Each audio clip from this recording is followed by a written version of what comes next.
It is time again for Stacking Cash. Before we get started, Stacking Cash is a little side project of Unnecessary Roughness, college football podcast here, where we bring in Big Av and Mintz to do our gambling picks every single week. But last week, we didn't have this installment because Thursday got away from me. I fucked it up for everybody, so I apologize. Everybody, the schedules didn't. Yeah, I went to Oxford. You were in Oxford. Before we continue, like the video. Like the video, subscribe to the channel. Thank you very much. Turn on notifications. So, do you have the overall records? I do. Brandon, you are now 14-11. Yep. Jack Mack is myself. I am 10-14 and 1. Big Av is 11-14. Mintzy is 11-14. But we go by our order every week, determined by how you did the week before. And last week that we did this, Mintzy was 4-1. Jack was, I believe, 3-2. So it goes Mintzy, Jack, me, then Ev. So Mintzy, load us up and start us off. All right, we're gonna start off. I'm gonna use this first pick wisely because I'm going ahead and grabbing one that I think Mr. Walker wants as well. The College Football Show heading to East Lansing. Check that out, 10 a.m. Eastern, the only college football show that matters.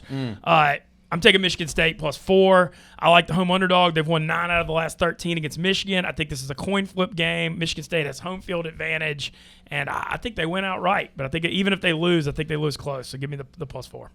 Fair enough. All right, Jack Mack. All right, might as well just do it now. Yeah, I'm a believer in Michigan, and I think they win this game by 10 points. I think we see a dominant performance by the likes of Aiden Hutchinson and the Michigan defense. I'm not sold on Michigan State, and this is when my overall take on Michigan will be proven right. Then it really comes down to Ohio State. I don't know if they can conquer that hill, but I think this hill they will get over this weekend. I'm taking Michigan -4 against Mintzy and against, I think, a lot of people. So, but I'm really excited for that game, and so I'm going to start off with Michigan -4. All right, let's go ahead and bet this game every possible way. So these are two offenses that aren't very good. Michigan has good running backs. Michigan State has good running back. Both quarterbacks leave a lot to be desired. Michigan especially, bad quarterback. Michigan's defense is elite, number 2 scoring defense in the country. Michigan State's defense has one weakness, the pass game, but Michigan can't exploit it. It's the 125th pass defense against the 104th pass offense. Points will be at a premium here. I don't know if it's 50, 51, where it is today. That number doesn't even begin to scare me. Under 50.5. 50.5, Michigan State. That's pick number 1. And I don't know. You'd have to get real creative to stay in this game, Big Ev, so I assume we're going somewhere else now. We are. What I'm about to do, I have to do. I'm taking the Buckeyes -18.5. Yeah. We're on the fuck you tour. Penn State is beaten down. I have said that I am not worried about this game. I feel they have more ways to exploit us with Jahar Dotson than Michigan and Michigan State. But regardless, their defense stinks. I think we're going to run all over them. I think this is an ass whooping in Columbus. Buckeyes -18.5. Round 2, Ben Mintz. Round 2, we are going with – this is a spot to go against this Pac-12 teams hitting the road. Weird stuff happened with Washington State's coaching staff, to say the least. The coaches getting let go because of the vaccine stuff, not getting into the political stuff. They fought BYU last week, even with the new coaching staff. Only lost by 2 and covered. This is the week to go against them. They rallied the troops at home. Now they're going to Tempe, Arizona. They're catching 14.5, and they're going to get wiped out in this game. They don't have a coaching staff. They're already not good. They're on the road. Arizona State by 14.5. I think they win by 4 touchdowns. There we go. Jack Mack. All right. Another big game this weekend, another rivalry.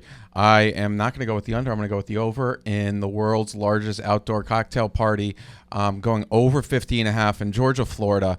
We've seen Florida's defense allow how much to LSU? 52 was 287 yards rushing. Yeah, and I think Georgia's offense is, I'm not going to say very good, but pretty good enough to win a national championship. Certainly not bad. They're certainly not bad, and I think they're explosive too. They have explosive playmakers across the board, and I also think, Florida has shown that they can also score the rock too. I think 50.5, even against the best defense in the country and possibly the best defense we've seen in a long, long time, I still think they're going to get over that 50.5 number. So I think I'm seeing a final score of like 35-21. Okay. Even late score kind of pushes us over the number. So, over 50 and a half or 51 in Georgia, Florida. I'll get the official number, and you'll see it on the graphic. We are 4 average to sometimes slightly above average gamblers, but we are 4 passionate college football fans. Big Ev has already done it, what I'm about to do. He looked at his chest, and he pounded his chest, and he took his team. Well, guess who else is about to do that? This fucking guy. Kentucky, I've been on Kentucky all year. I think Kentucky's been a great story. I love their program, but the dream dies in Starkville. You're already starting to complain about cowbells. You don't think Starkville's going to be a tough trip. You haven't won there since Bush was president. It's been a long fucking time, and you're not winning there this time. Mississippi State money line at home against Kentucky. Bang it. Who's next? Big Ev. Me. I think I'm going to go a little off the radar here. Uh-oh. I think this is a letdown spot for the team I'm fading. I'm going to take Rutgers -2 on the road at Illinois. Ooh. This is the okay. classic letdown spot. Rutgers lost Northwestern. I think what the difference is, I think Rutgers is going to be able to contain the run game much better than Penn State. They have a scrappy defense. They play hard. I know it's on the road. I like Rutgers to get this done. Rutgers -2. Ben Metz, round 3. Round 3, I am going against another team that's in a tough spot, and that's UCLA. Got their hearts broken last week against Oregon in the Chip Kelly game. Now they got to go to Utah. Utah coming off a tough loss at Oregon State. Actually, was on Oregon State last week. Utah's home road splits year after year are drastic. They've got a great home field advantage. They're catching a wounded UCLA team this week. I like Utah by 6.5 to get it done. Bounce back. Jack Mack. I'm going against Mintzy's team, the team that he went and saw last weekend. I think Auburn, I may have been a little bit too early on them in the Penn State game. I still think they really should have covered that game. Bo Nix did what Bo Nix does best, which is just disappoint, especially on that late fade in the game against Penn State. However, it seems like Bo Nix has kind of like turned a corner a little bit. Now, I think we're going to see a high-scoring game, but it's Auburn's to win. It's at night in Jordan-Hare, and Auburn -2.5. I see them winning this game. I think it's going to be a close one. It could honestly even be, as classic of a Auburn Ole Miss game as you can get, but right up there. So I'm excited for this game. It's going to be a good one. It's a tough spot for Ole Miss. Yes. Again. All right. Yeah. Night game. I'm glad you said what you said because I'm about to cash in a counter spot that I've cashed all year. You know what the best bet so far this year outside of the Arkansas game? Unders and Ole Miss games. Ole Miss unders. Yeah. You think their offense is great, and it's fine. It's not as good. It's not as explosive as it was last year. They don't have the receivers they had last year. They're scoring 31, 35 points in these games. They're not scoring 45 and 50. They're just not doing it. They had the huge over-under in the Alabama game. Didn't come within 3 scores. They had the huge over-under in the Tennessee game. It ended up 27 short. They had the huge over-under against LSU. Didn't get close. And it's not going to get close here either because Auburn's the best defense able to play this year. Ole Miss, Auburn, under 66. Ole Miss can win the game. This still cashes. Like, people think they're a scoring machine, and they're really not. Their defense has also been better than you think, too. Yeah, definitely. Ole Miss, Auburn, under 66. Ben Mintz. I am coming. No. Big F. I'm sorry. Sorry, I'm going that's out my west. It cuts right to the chase. Colorado State +2.5. Boise State coming to town. Colorado State just had a tough loss on the road against Utah State where they were favored. Kind of a reverse play of the situation last week. I love Colorado State to win this game outright. For the sake of the show, I'll be taking them +2.5. Ben Mintz, round 4. Round 4, I am going to go with – this is a shaky one, but I'm showing support to my grandfather's alma mater. I'm taking Tulane as a 26-point home underdog against Cincinnati. Michael Pratt, Tulane quarterback, has a concussion. He's questionable. Obviously, I feel a lot better about it if he plays, but 26, as great as Cincinnati is, they struggled with Navy, escaped last week. Give me a 26-point home underdog. It's too much. Jack Mack. One of the marquee games this weekend, in my opinion, is a game down in Texas. Houston has turned it around after their first game of the season where they came out great in the first half against Texas Tech and then just, I don't know what happened at halftime, but they just fell apart. However, after that, they've looked pretty good. They're 6-1. They're 6-1, and they're going up against 7-0 SMU. However, Houston's offense, this is surprising because, Dana Holgerson's there. You're probably expecting a kind of a high-powered offense. However, it has not been great. Last week, I would say they kind of got lucky to survive ECU. They had a similar situation where they were up, I think, by 2 scores at halftime and then blew it in that game. I think SMU is going to go into Houston. It's at night in Houston. However, I think SMU and their offense with Sonny Dykes, Tanner Mordecai, Ulysses Bentley, the fourth, I think his name is, the running back, or the wide receiver is great. I think we have an SMU team that stays undefeated, and that has a lot to do with the fact that Houston's offense just has not figured it out. Clayton Tune has not been great this year, especially considering he's been at Houston I don't know how long.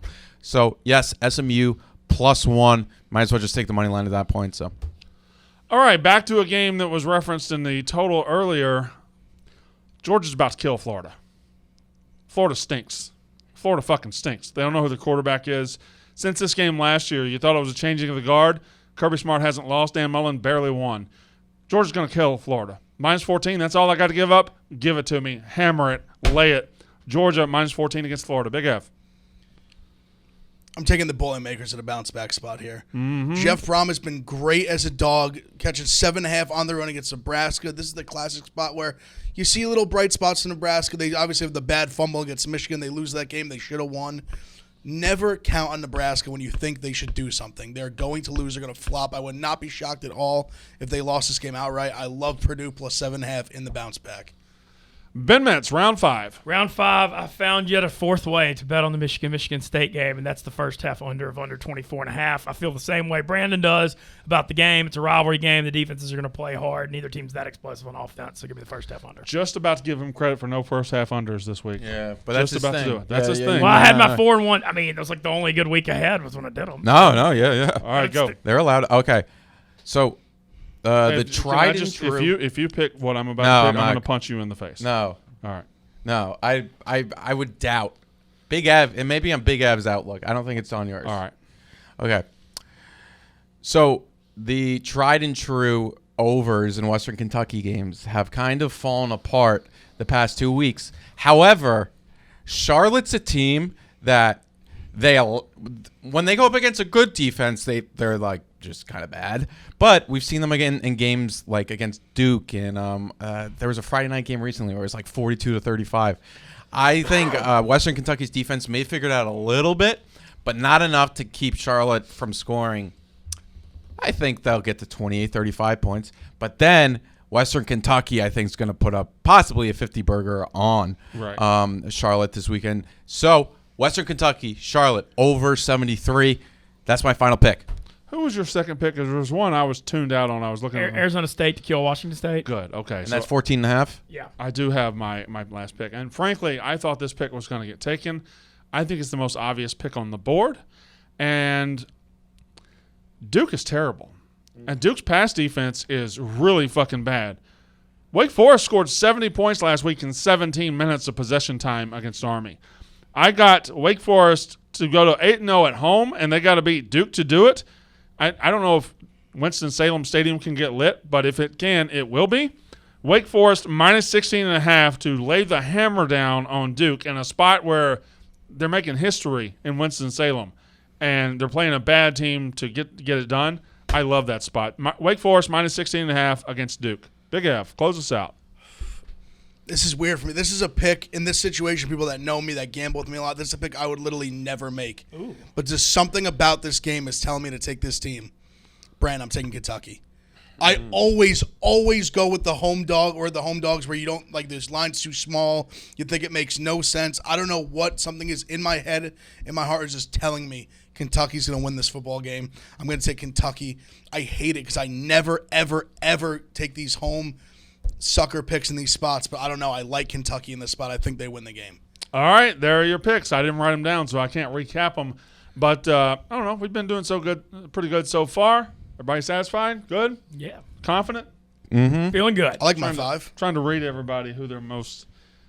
Jack Mac's very confident. I like my 5. I'm marginally confident. I wouldn't say I'm sure. I'm terrified. All right, that's Stack and Cash.